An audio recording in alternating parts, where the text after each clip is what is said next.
بسم اللہ الرحمن الرحیم۔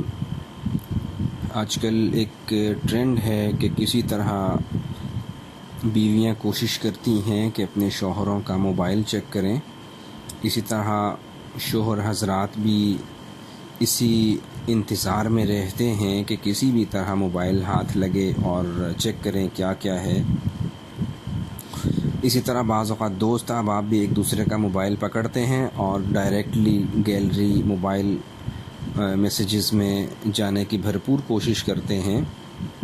یاد رہے کہ ایک دوسرے کا موبائل کھولنا، کوشش کرنا، میسیجز تک رسائی حاصل کرنا سخت گناہ ہے، اور کسی کی پرائیویسی میں مداخلت اسلام سختی سے منع کرتا ہے۔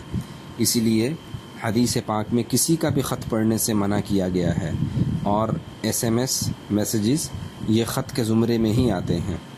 اور ایک حدیث پاک کا مفہوم ہے کہ جو کسی کے خط پڑھتا ہے وہ ایسا ہے جیسے جہنم کا پل عبور کر رہا ہو، جہنم کے پل کے اوپر چل رہا ہو، کسی بھی وقت نیچے گر جائے گا۔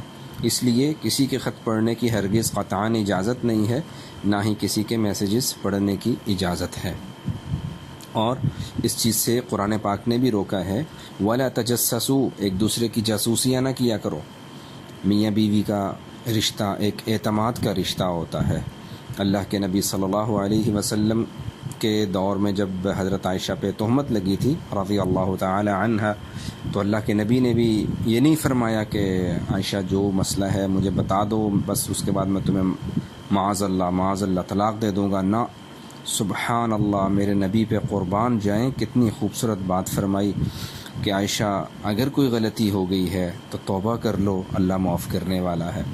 اس کا مطلب یہ ہے کہ کسی سے اگر کبھی کوئی غلطی سامنے آ بھی جائے تو اسے توبہ کی ترغیب دی جائے، اور یہ نہ کہا جائے کہ تمہیں طلاق دے دوں گا، میں تمہیں چھوڑ دوں گا، یا اس کے اس کام کو پورے خاندان میں نہ اچھالا جائے کہ میں تمہیں ابھی طلاق دیتا ہوں۔ یہ انتہائی غلط حرکت ہے، انتہائی غلط۔ ایک دوسرے سے اگر کوئی ایسی غلطی ہو جاتی ہے تو واپسی کے دروازے کھلے رکھنے چاہیے۔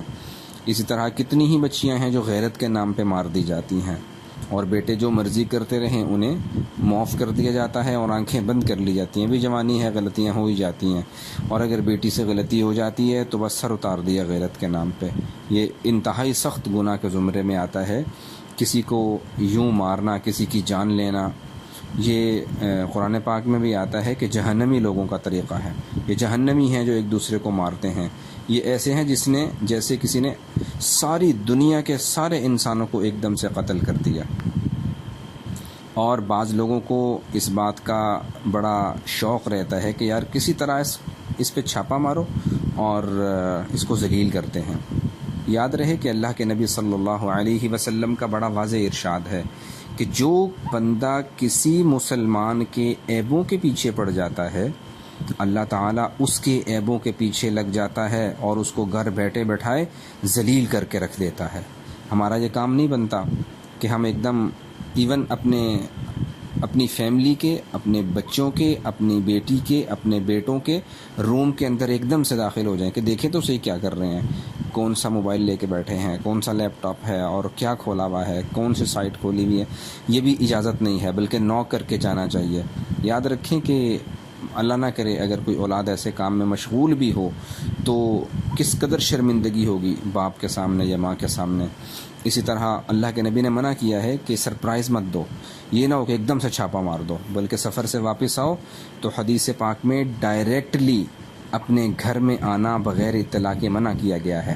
اللہ کے نبی کا ارشاد ہے کہ جب آپ سفر سے واپس آتے ہو تو اپنی فیملی کو انفارم کر دو کہ میں آ گیا ہوں، میں گھر آ رہا ہوں۔ یہ جو ہوتا ہے نا میں سرپرائز دیتا ہوں، یہ وہ کرتا ہوں، اسلام اس چیز سے منع کرتا ہے۔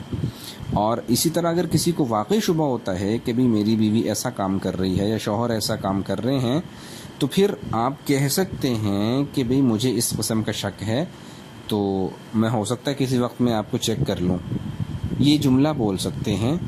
لیکن ایک دم سے یہ جو ہوتا ہے نا چھاپے مارنا، یہ چیزیں ٹھیک نہیں ہیں۔ ہاں، آپ نے دیکھا کہ اولاد کمرے میں کنڈی لگا کے بیٹھتے ہیں، نیٹ وغیرہ دیکھتے ہیں، آپ انہیں ترغیب دیجئے کہ میرا بیٹا ایسا کام نہیں کرتے، آپ نے کنڈی نہیں لگانی ہے۔